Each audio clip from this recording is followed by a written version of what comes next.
hear me? Yes, sir. Okay.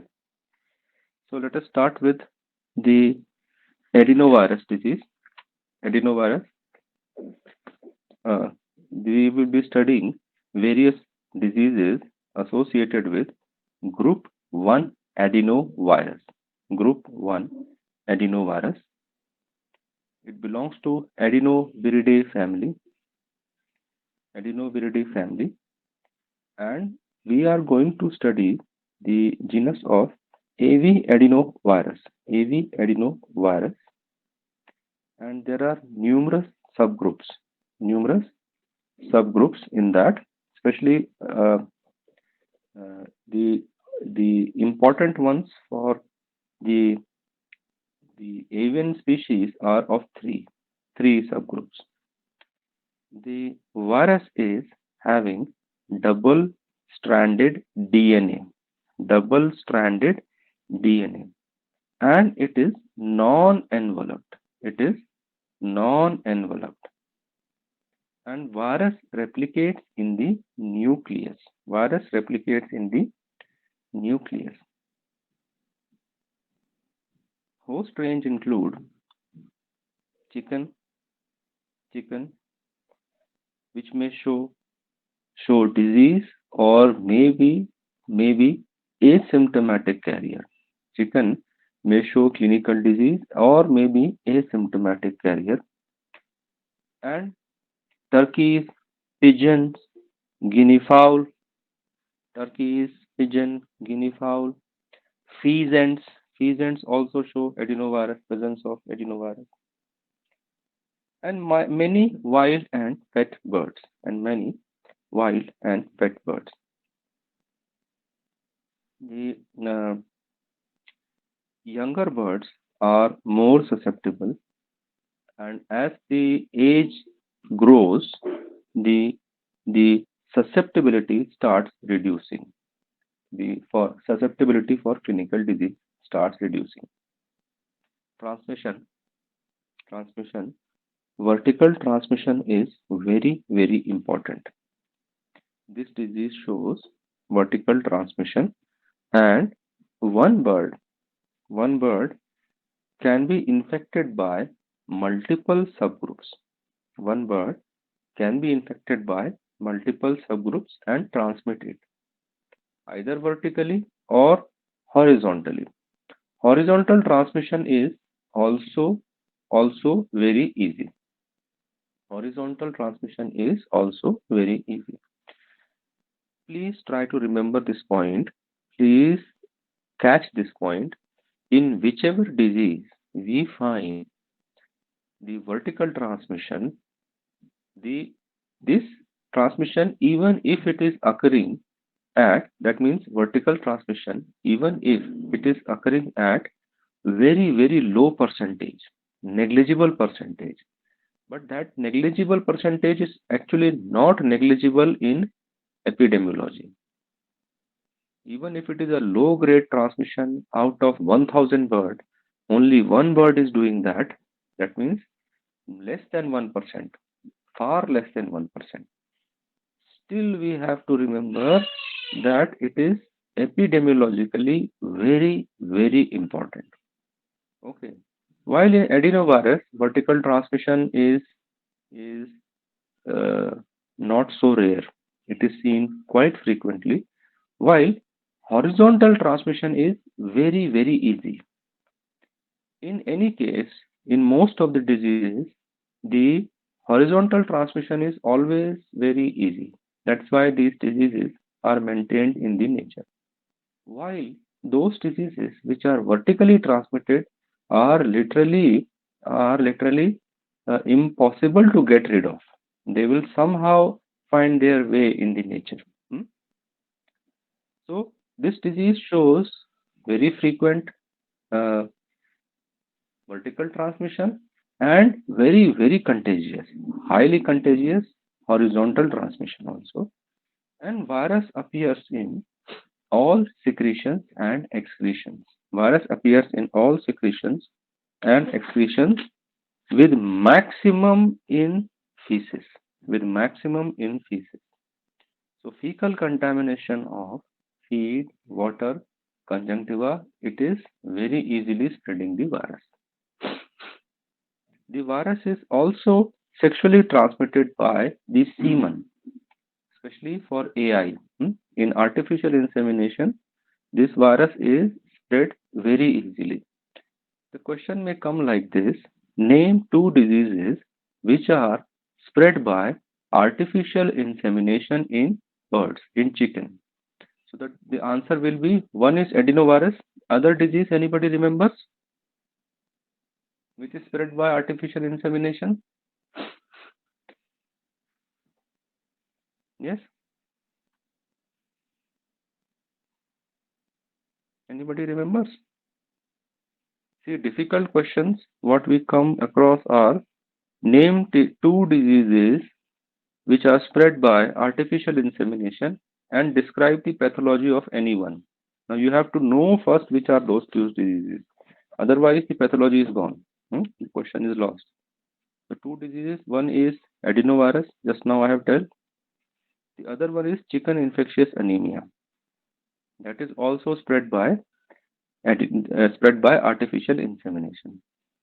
Moreover, because this virus is non-enveloped, so it is surviving for long period in the nature. Therefore, transmission by farm workers, fomites, rodents, flies, it's very easy. Fomites, farm personals, the rodents, anything on which this virus can get stuck will spread it. The virus can also be spread by dust from farm to farm. Through air, this virus can be spread farm to farm. Ranikhet disease and this disease, these two diseases, they are very easily spread by the dust. Viral disease I'm talking about. Of course, Marek's disease is also spread by dust. We will see later on, one by one. Hmm? So we go to the first important disease, which is called as inclusion body hepatitis.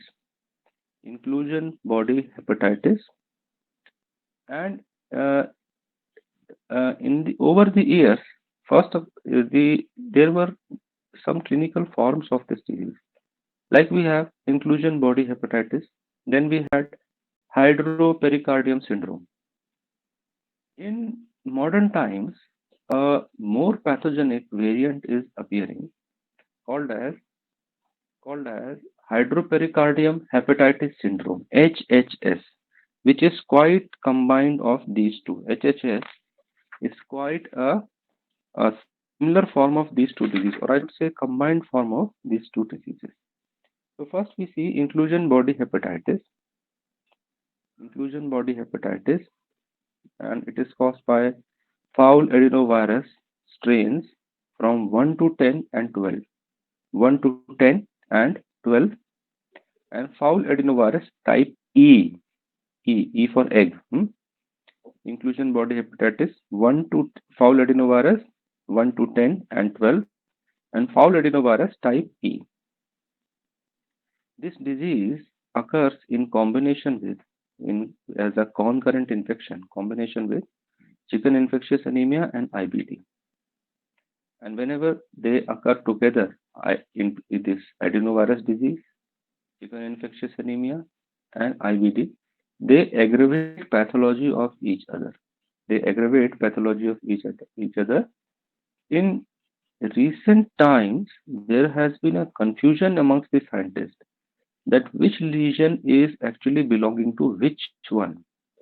So only those pathological lesions which are very characteristic of pure disease we discuss separately.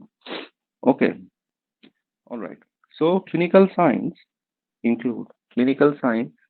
drop in production, drop in production, sudden mortality, sudden mortality, which peaks after 3 to 4 days. Sudden mortality, which peaks at 3 to 4 days and stop at day 5, or drops at day 5, which starts at which starts, say day one, after 2, 3 days it start increasing. Third and fourth day, maximum mortality is seen, and then suddenly it starts dropping down. So a bell-shaped curve of mortality is seen. A bell-shaped curve of mortality is seen.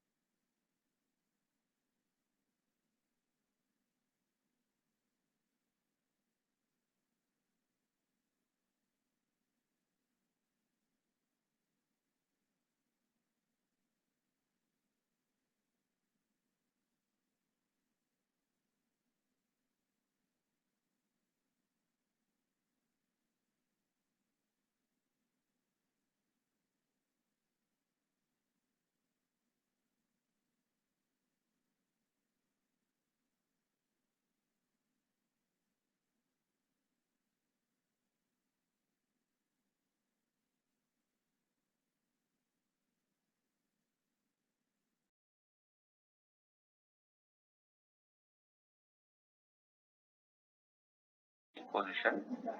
They have ruffled feathers and show death in 48 hours. And show death in 48 hours. Maximum affected age group 3 to 7 weeks, especially in broilers. Maximum affected age group is of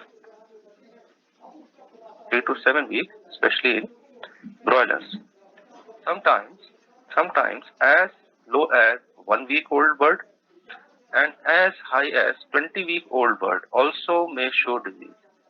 Depending on the susceptibility, it can be as low as 1 week old bird and as high as 20-week-old bird, depending on susceptibility.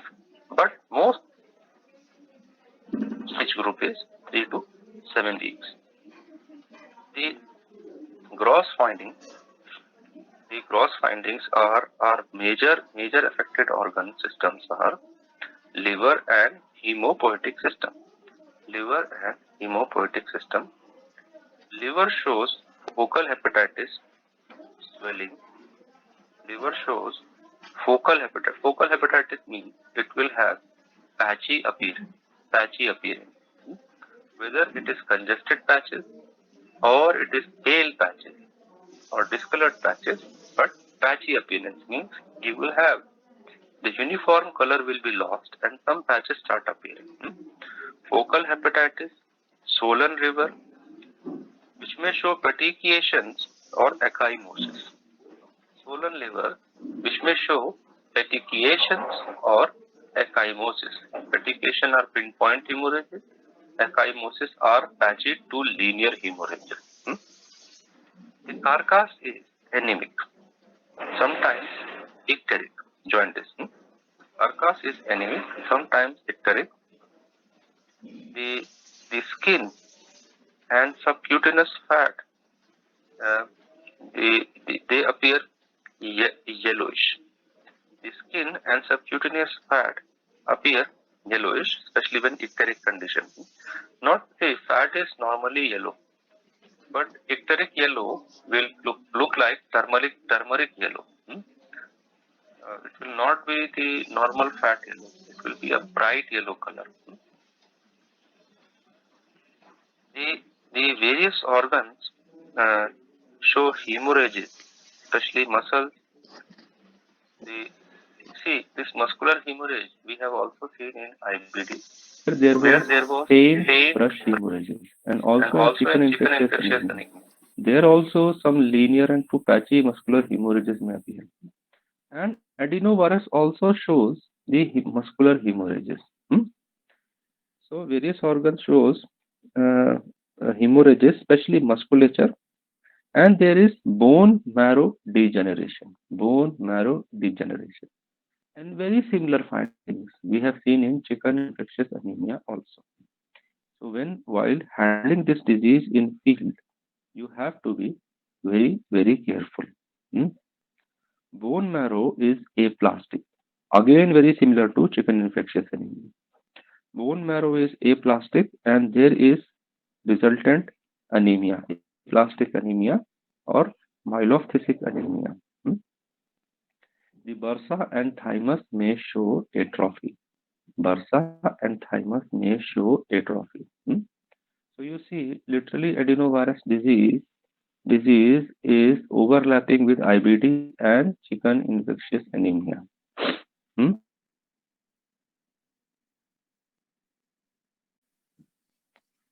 Up to what point you could note down? Bursa and thymus shows atrophy. Okay. So in gross findings, we have seen that there is considerable overlapping of the findings. Okay.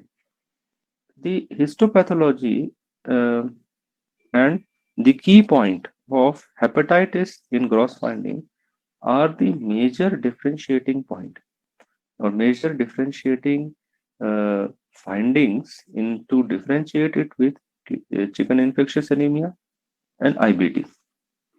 So histopathologically, liver will show diffuse to generalized hepatitis, diffuse to generalized hepatitis with intranuclear inclusion bodies in hepatocytes. Intranuclear inclusion bodies in hepatocytes. Um, there are two types of inclusion bodies found. One is eosinophilic, which do not contain virus, and one is basophilic, which contains virus. So inclusion bodies are amphophilic, either eosinophilic or basophilic. But eosinophilic do not contain virus, means on electron microscopy, no virus was seen in such inclusion bodies, while in basophilic, the virus was seen. All right. So uh, uh, the pigeon also shows this disease with hepatitis and pancreatitis. Pigeon also shows this disease with hepatitis and pancreatitis. The another manifestation of this disease was hydropericardium syndrome. Hydropericardium syndrome. Now, please, once again, I try to uh, inform you that a combined form of these two as HHS is now present in the book and described in the books as hydropericardium hepatitis syndrome. Okay, this hydropericardium syndrome is now also called as hydropericardium hepatitis syndrome. It is showing a very severe manifestation of hepatic lesions also now. So we go to hydropericardium syndrome, also called as Angara disease, Angara, Angara disease, because it was first described from Angara, Pakistan. It was first described from Angara, Pakistan, and other synonyms are also called as leachy heart disease. Leachy heart disease. Because of the hydropericardium, the heart starts appearing like lychee fruit. Lychee fruit means after removal of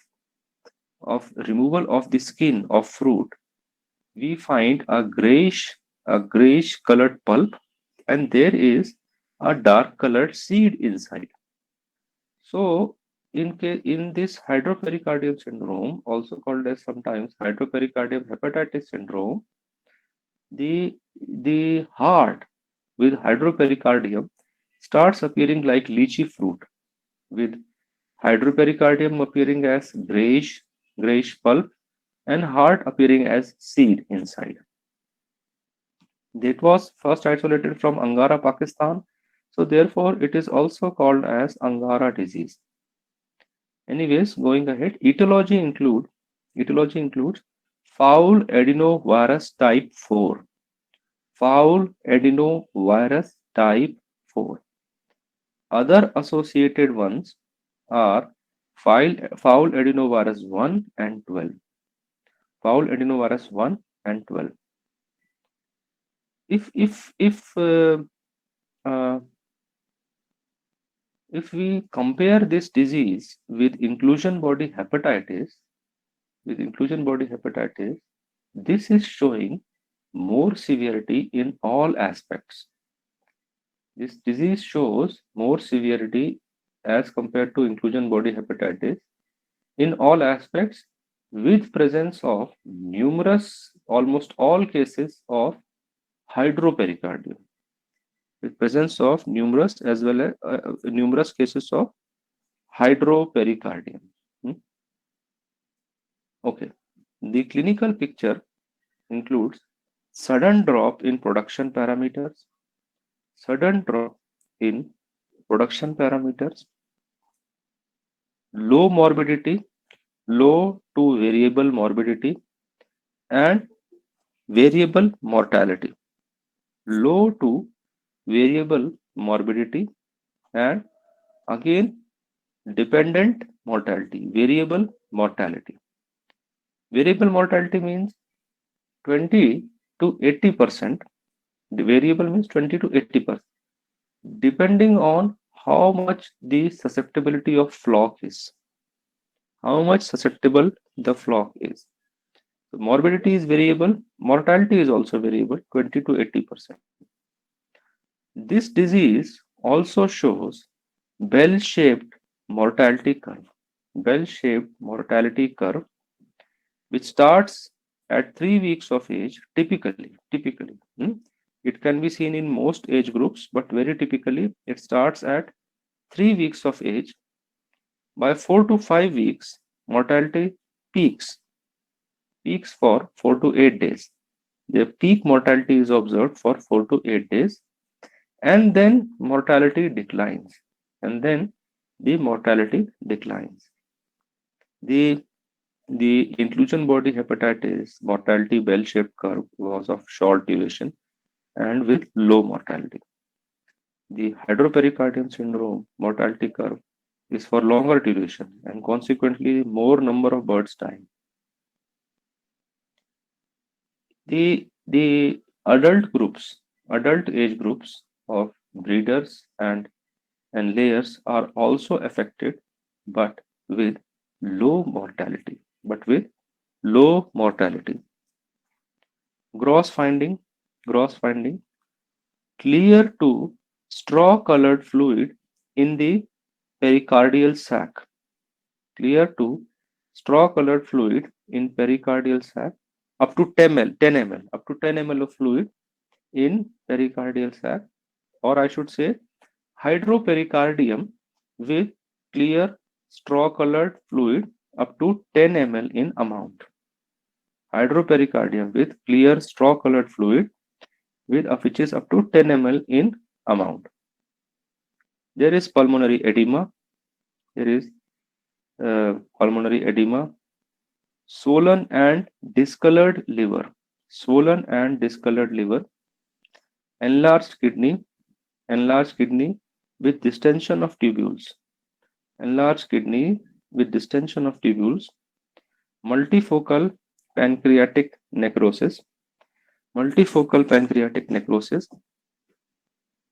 gizzard erosions. Sometimes we also see gizzard erosions because adenovirus tends to affect the gizzard secretory epithelium,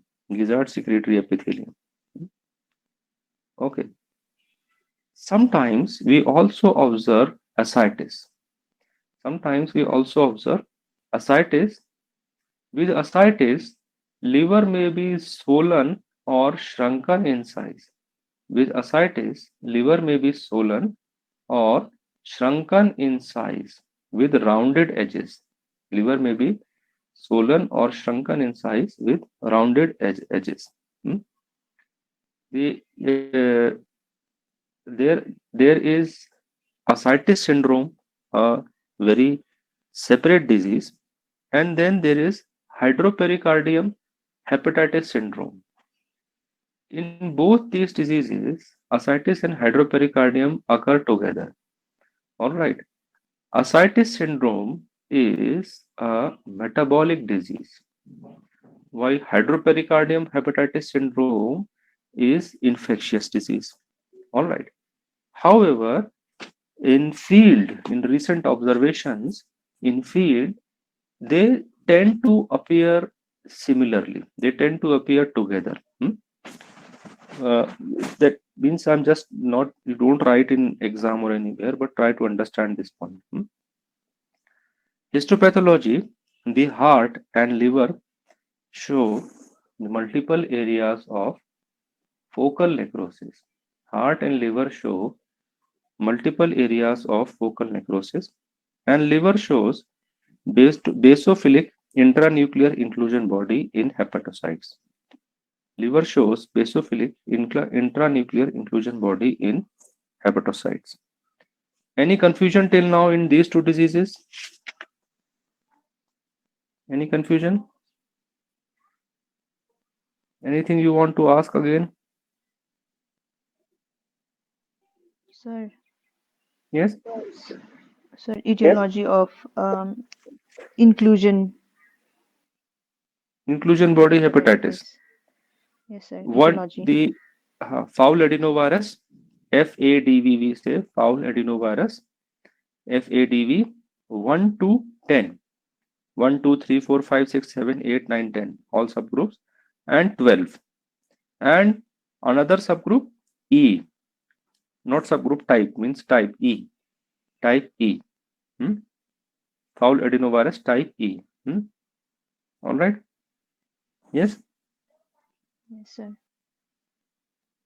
Anyone else? Sir.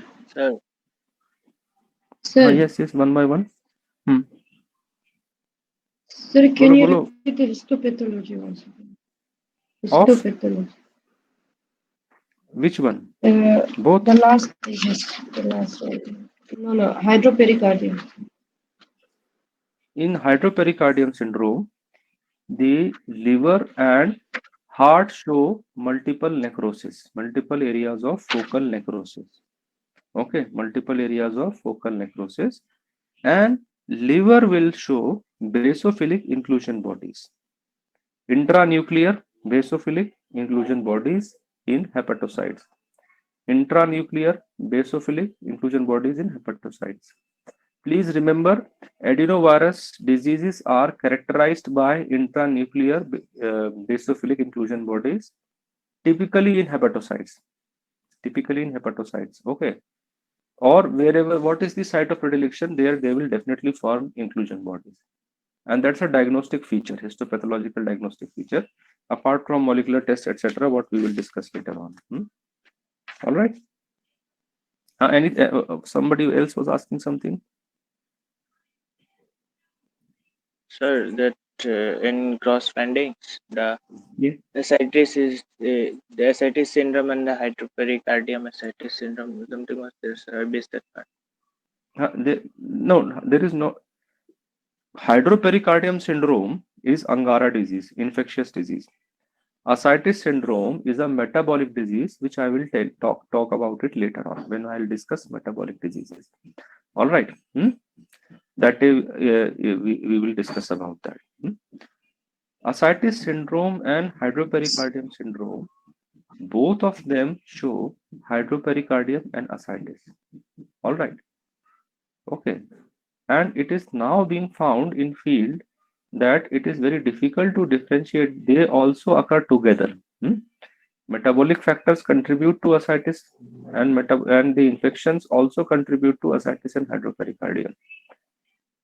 All right, that's what, but don't write it in the notebook. But whenever you are handling the same thing in the field, that day you should remember that even if you are getting the pure ascites syndrome, try to find out adenovirus etiology. Okay. And when you are getting the hydropericardium hepatitis syndrome, also try to rule out metabolic factors contributing to them. That was my point to convey here. Okay, don't get confused. It is something outside the syllabus I'm talking about. Okay, anyone else? Sir. Yes. Sir, yes. Hydropericardium syndrome and HHS are same, both of them. Yes, HHS and hydropericardium syndrome. That hydropericardium syndrome is now preferably called as hydropericardium hepatitis syndrome. All right, it is same disease actually. Earlier there was a very clear-cut differentiation, and people were giving more consideration to hydropericardium. But now they understand that the hepatitis is also a very important factor here. So if they ask question is asked about HHS and hydropericardium syndrome, uh, you can write down both these observation. However, this hydropericardium hepatitis syndrome is now more commonly seen. There is a little difference. Hepatitis is very common, very prominent here with ascites. Hepatitis and ascites have become very common. Anything else?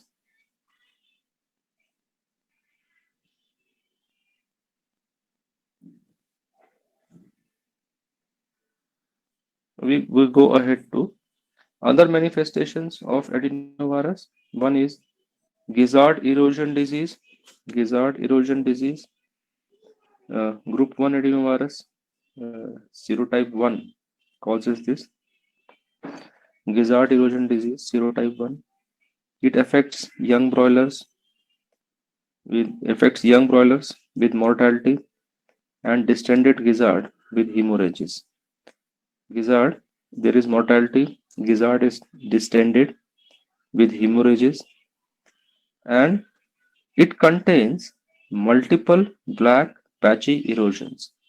And it contains multiple black patchy erosions on coiling layer. If you see gizzard will have one plastic-like horny layer. Okay, that is coiling layer. So black patchy erosions with coiling layer on the coiling layer. Sometimes pancreatitis is there with presence of inclusion bodies. Sometimes pancreatitis is there with presence of inclusion bodies. Hepatitis is there. Cholecystitis is there. Cholangitis is there. Hepatitis, cholecystitis, cholangitis, and also enteritis. The inclusion bodies are seen in gallbladder epithelium, and inclusion body are seen in not gallbladder epithelium. They are seen in the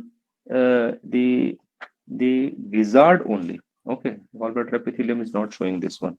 Okay, they are seen in the gizzard only, typically in the epithelium of the gizzard, which secretes the coiling layer, just below the coiling layer.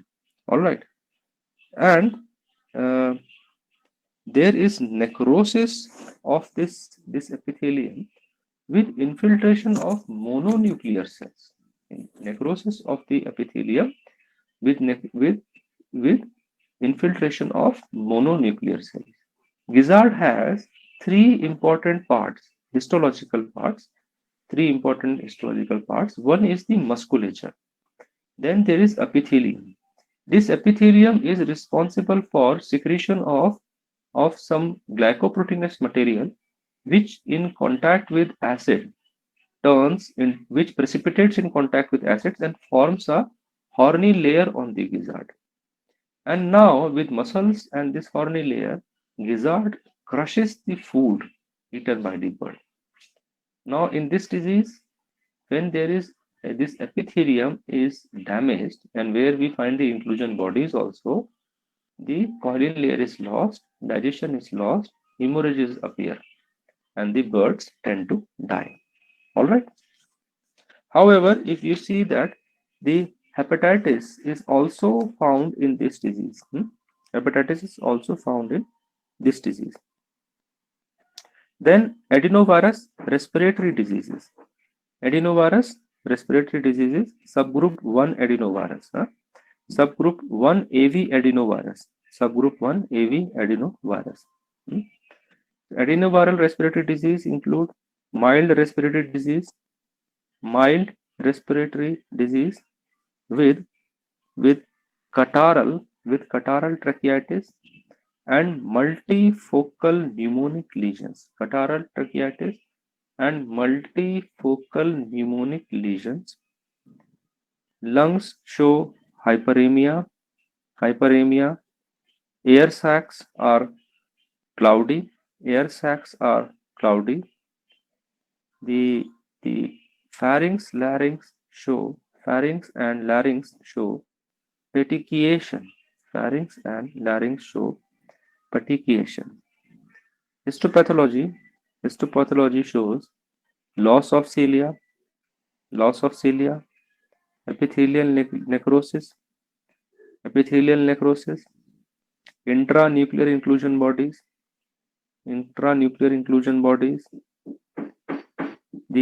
There is mononuclear cell infiltration in lamina propria.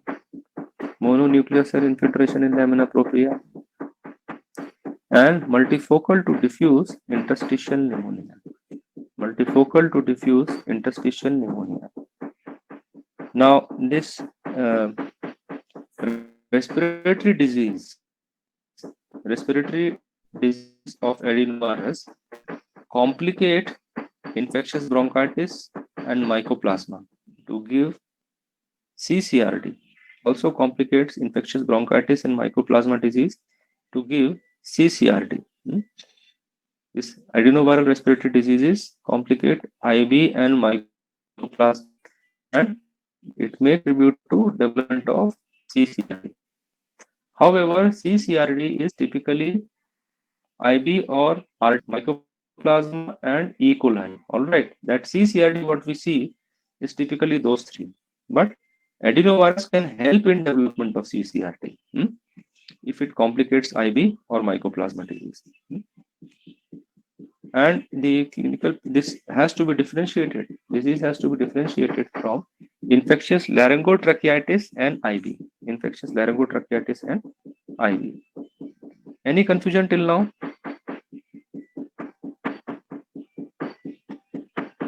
Yes?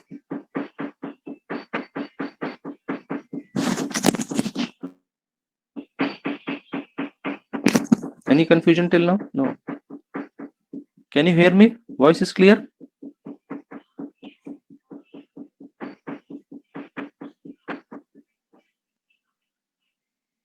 Can you hear me? Voice is clear? Yes, sir. Yes, sir. Okay.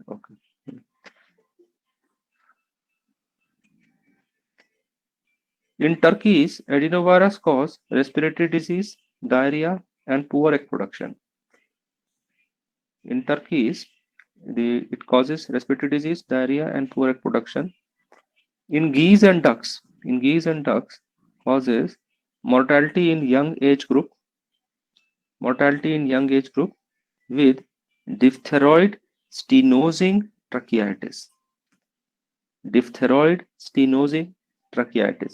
Stenosis means blockage. There is diphtheritic exudate which blocks the trachea. Diphtheroid stenosing tracheitis, and virus is demonstrated in the epithelium, present in the epithelium. The geese also show hepatitis. Pigeon show there are two different manifestations of adenoviral disease. Important manifestation. One is classical adenovirus disease of pigeon.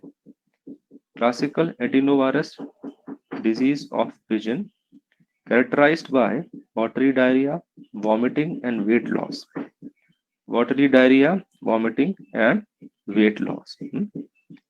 While there is another manifestation of necrotizing hepatitis. Classical adenovirus disease of pigeon is self-limiting disease. In 1 week, it is cleared. If there is no bacteria, the disease is transient and it recovers. Birds recover by themselves. In necrotizing hepatitis, all age group are affected. There is vomiting, yellow dropping, yellow fluid droppings, vomiting, yellow fluid droppings, and per acute death in 1 to 2 days, and per acute death in 1 to 2 days with extensive hepatic necrosis. With extensive hepatic necrosis, liver is yellow and swollen. Liver is yellow and swollen, and histopathology shows hepatic necrosis and intranuclear inclusion bodies, amphophilic intranuclear inclusion bodies in hepatocytes. Amphophilic intranuclear. Amphophilic means it can be either basophilic or eosinophilic inclusion bodies in hepatocytes. The guinea fowl is affected by fowl adenovirus 1. Guinea fowl is affected by fowl adenovirus 1. There is necrotizing pancreatitis, respiratory disease, and death. Necrotizing pancreatitis, respiratory disease, and death. The histology shows necrotic foci, and large basophilic and some smaller eosinophilic inclusion bodies. Large basophilic and smaller eosinophilic inclusion bodies. The guinea fowl also shows hemorrhagic disease. And in hemorrhagic disease, we find stray hemorrhages in guinea fowl, and the inclusion bodies are seen in spleen. Inclusion bodies are seen in spleen of the bird. Inclusion bodies are seen in the spleen of the bird. The diagnostic features. What are the diagnostic features? The clinical disease, the postmortem examination, and histopathology to demonstrate inclusion body. Histopathology to demonstrate inclusion bodies. Virus can be detected and isolated. Virus can be detected and isolated from feces. And the PCR test is very important. PCR test is very important. We can also go for immunodeficient test, double immunodeficient test, and ELISA. Double immunodeficient and ELISA for diagnosis. Double immunodeficient test and ELISA for diagnosis. Any confusion till now? Anything you want to ask, discuss? Yes.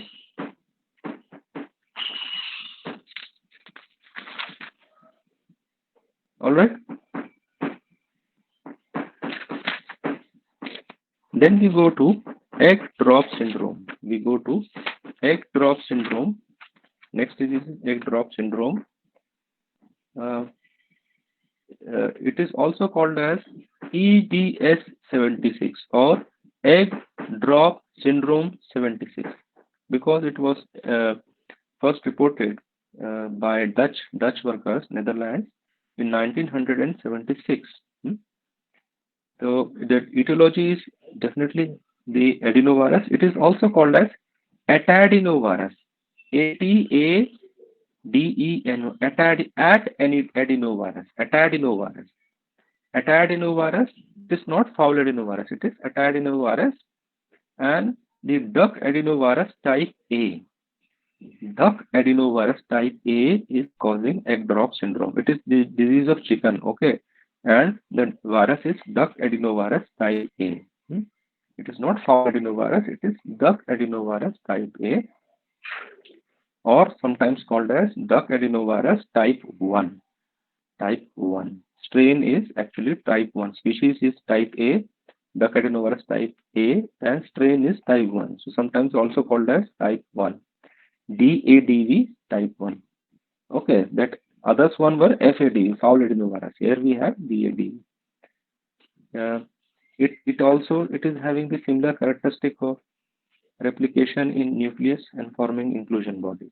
The primary hosts are ducks and geese, while chickens show I should say, important clinical disease of this egg drop, egg drop syndrome. Chicken is also host and shows important clinical disease. The primary hosts are ducks and geese. Ducks can show disease or can be asymptomatic carriers. Can be asymptomatic carrier. And in ducks, this virus causes diarrhea and drop in egg production. In ducks, the virus causes diarrhea and drop in egg production. In gooselings, actually, the young goslings, disease causes respiratory disease, and in quails also it causes drop in egg production. Quails also it causes drop in egg production. The in chicken, brown egg breeds are more severely affected than white egg breeds, white shell breeds. There is no reason I have found about this, but the observation is clear. It affects all age groups, but main clinical signs are seen in layer birds and breeder birds. It affects all age groups, but main clinical sign is seen in layer birds and breeder birds because there is drop in egg production. Young birds do not show drop in egg production. Okay, transmission onwards we will start tomorrow. It is almost going to be 10 o'clock now. Any doubt till now? Anything you want to ask?